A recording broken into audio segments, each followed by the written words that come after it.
the wine glass shattered against the kitchen floor, red liquid seeping into the grout lines like blood. I stood frozen, watching James stuff designer shirts into his leather weekend bag as if he hadn't just detonated our entire life together. "Ashley?" I repeated, my voice oddly calm. "Your assistant Ashley? The one you said was just an eager intern?" He didn't even look up, just kept methodically packing. "She understands me, Rebecca. She sees my potential, doesn't try to hold me back like you do. My name is Rebecca Mitchell, and after 15 years of marriage, my husband was leaving me for a 23-year-old who still lived with roommates and called herself an aspiring influencer on Instagram." "Hold you back?" I laughed, but it came out hollow. "I supported you through law school, helped you build your practice from nothing. How exactly did I hold you back?" James finally looked up, his handsome face twisted into something I didn't recognize. "By being so damn perfect all the time. The successful investment banker who never makes mistakes. Do you know how suffocating that is?" I stared at him, really seeing him for the first time in months. The expensive new clothes, the gym membership he suddenly couldn't live without, the late nights at the office that never quite added up. All the signs had been there, I just hadn't wanted to see them.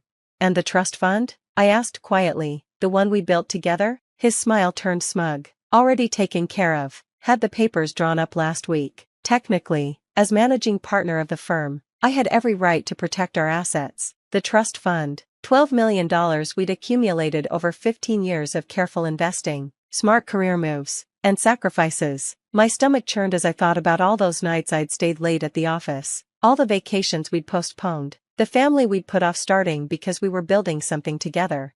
Or so I'd thought. "You can't just take it," I said, but even as the words left my mouth, I knew he could. James was a corporate lawyer, he knew exactly how to manipulate the system. He zipped up his bag with a flourish. "Actually, I can. And I did. Don't worry though, I left you enough to get by. Consider it a parting gift." I watched him stride toward the door of our penthouse apartment, designer bag in hand, looking every bit the successful lawyer about to start his exciting new life. He paused at the threshold, turning back with that practiced courtroom smile. "Oh, and Rebecca? Ashley and I are getting married in June. She's always dreamed of a summer wedding." The door clicked shut behind him, leaving me alone in the pristine kitchen I'd redesigned just last year, alone with the shattered wine glass, the seeping stain, and the knowledge that my husband of 15 years had just walked out on me. But here's what James didn't know, what his legal expertise and inflated ego had failed to consider. I wasn't just a successful investment banker, I was damn good at my job. And 3 months ago, when I first noticed the signs, I'd started preparing for exactly this moment. I pulled out my phone and dialed my lawyer, Margaret Chen. She answered on the first ring, as if she'd been waiting for my call. "It's done," I said simply. He took the bait. Margaret's voice was crisp and professional. "Everything in place? Just like we planned. He thinks he cleaned out the trust fund, but," I smiled, feeling the first real spark of satisfaction since James dropped his bombshell, "but he has no idea about the offshore accounts, or the shell company, or the fact that I've been documenting every questionable transaction he's made in the last 6 months." There was a pause, then Margaret chuckled. "You really are brilliant, you know that? When you came to me with suspicions about James, I thought you were being paranoid, but you saw it coming." I had. The signs were there if you knew where to look. The sudden interest in cryptocurrency, the new offshore clients, the way he'd started asking pointed questions about our investment portfolio. James thought he was being clever, but 15 years in investment banking had taught me to spot patterns. So I'd prepared, quietly, methodically. I'd moved most of our assets into new accounts he couldn't access, created a paper trail of his suspicious activities, set up a trap that would spring the moment he tried to clean out what he thought was our main trust fund. "How long until he figures it out?" Margaret asked. I glanced at my watch. "The fake trust fund transfer should clear in about an hour. Once he tries to access it, the fraud alert will trigger, and all his recent transactions will be flagged for review." Margaret sounded impressed. "You've really thought of everything." "Not everything. I hadn't thought about how empty our apartment would feel. Hadn't prepared for the ache in my chest when I looked at our wedding photo still hanging in the hallway. 15 years was a long time to love someone, even if they turned out to be a stranger in the end. My phone buzzed with a text from an unknown number. "You're so lucky James wants to be with me. Don't worry, I'll take good care of him. Ashley." Of course she'd get my number from him. I deleted the message without responding. The next few hours passed in a blur. I methodically went through our apartment, gathering James's remaining belongings into boxes. His favorite coffee mug, The ridiculously expensive golf clubs I'd bought him for Christmas. The framed law degree I'd helped him earn by working extra hours to pay his tuition. Each item felt heavy with memories, with promises now broken. By midnight, I'd filled 6 boxes. They sat by the door like sentries, guarding the remains of my marriage. Then my phone exploded with notifications. First came the angry text from James, "What the hell did you do?" Then 3 missed calls. Finally, an email, his rage evident even in the subject line, "You will regret this." I poured myself a fresh glass of wine, careful to step around the stain from the broken one, and settled in to read his tirade. The email was exactly what I'd expected: threats of legal action, accusations of manipulation, demands that I fix this immediately or face consequences. Classic James, always believing he held all the cards. I typed out a simple reply: "I suggest you check your own accounts, specifically the transfers you've been making to Ashley's personal account for the last 3 months. The ones coded as business expenses but sent through your private server. I'm sure the Bar Association would be very interested in those." His response came seconds later: "You're bluffing." I wasn't. I had everything, every transaction, every coded email, every falsified expense report. I'd watched him dig his own grave for months, collecting evidence while he was distracted by his midlife crisis and his young girlfriend. Another text from Ashley popped up: "James is really upset. What did you do to him? This is so toxic." I blocked her number. The doorman called up to inform me that James was in the lobby, demanding to be let up. I declined. Let him stew overnight. Tomorrow would be soon enough to begin dismantling the life we'd built together. As I got ready for bed that night, I caught my reflection in the bathroom mirror. I looked tired, but there was something else there too, a strength I hadn't noticed before, maybe hadn't needed until now. I thought about the day James and I met, both young and ambitious, believing we'd take on the world together. We had, in a way, we'd built something remarkable. I just hadn't realized he'd been planning his exit strategy while I was planning our future. My phone buzzed one last time. A message from Margaret: "Everything's in motion. Get some sleep. Tomorrow's going to be interesting." She was right. Tomorrow would be the day James discovered exactly what happened when you underestimated your wife. But for now, I needed rest. I crawled into our king-sized bed, my bed now, and stared at the ceiling, listening to the quiet hum of the city below. 15 years of memories echoed through the empty apartment, but for the first time since James walked out, I didn't feel like I was drowning in them. Instead, I felt something unexpected: anticipation. Because tomorrow, James would learn that his carefully planned escape with his young girlfriend wasn't going to go quite the way he'd imagined. Tomorrow, he'd discover that the woman he'd dismissed as predictable and suffocating had outmaneuvered him at every turn. Tomorrow, the real games would begin.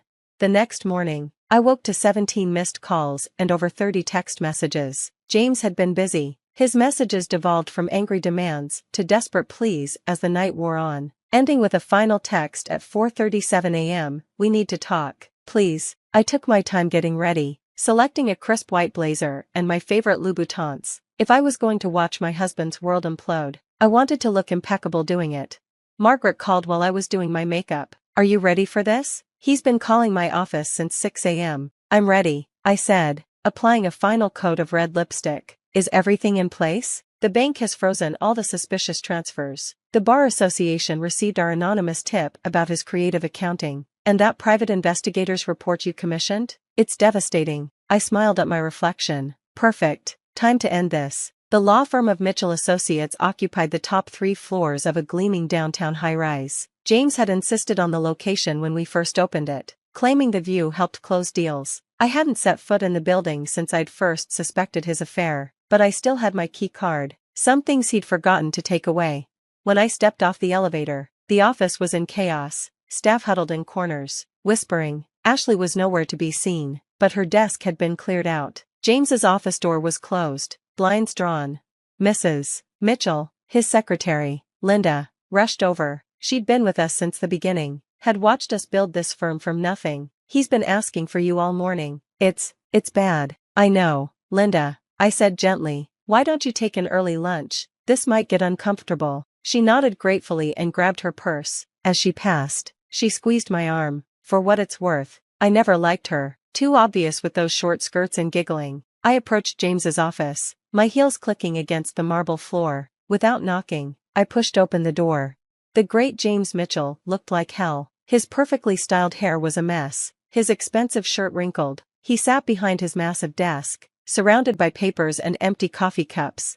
"What did you do?" he demanded as soon as he saw me. "The accounts are frozen. The bar association is asking questions. Even my personal cards are being declined." I sat down across from him, crossing my legs, calmly. "I protected myself. Something you taught me, actually. Remember when you said every good lawyer has a contingency plan? This isn't protecting yourself," he snarled. "This is sabotage. You've ruined everything." "No, James, you did that when you decided to sleep with your assistant and steal our money." I pulled out my phone, scrolling through messages. "Speaking of Ashley, have you talked to her this morning? Since her bank flagged those transfers as potential fraud?" His face paled. "You wouldn't." "I already did. Turns out, moving firm money through personal accounts to pay your girlfriend looks a lot like embezzlement, especially when you code it as business expenses." He slumped in his chair, the fight draining from him. "How long have you known about Ashley?" 3 months. "About the money?" "Longer. I'm an investment banker." "James,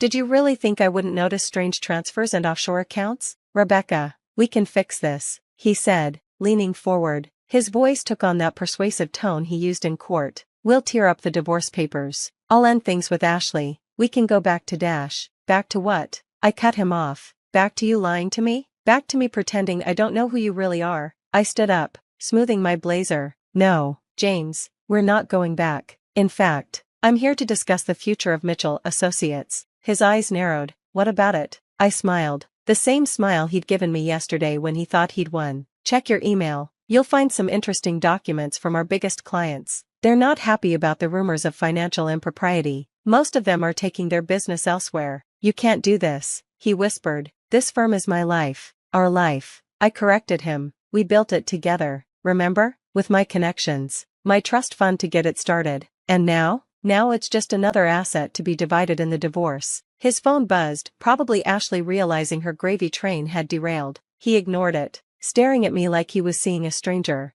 "Why?" he asked finally. "Why go through all this? You could have just divorced me." I leaned across his desk, meeting his eyes. "Because you thought I was weak. Predictable. You thought you could discard 15 years of marriage and walk away with everything we built.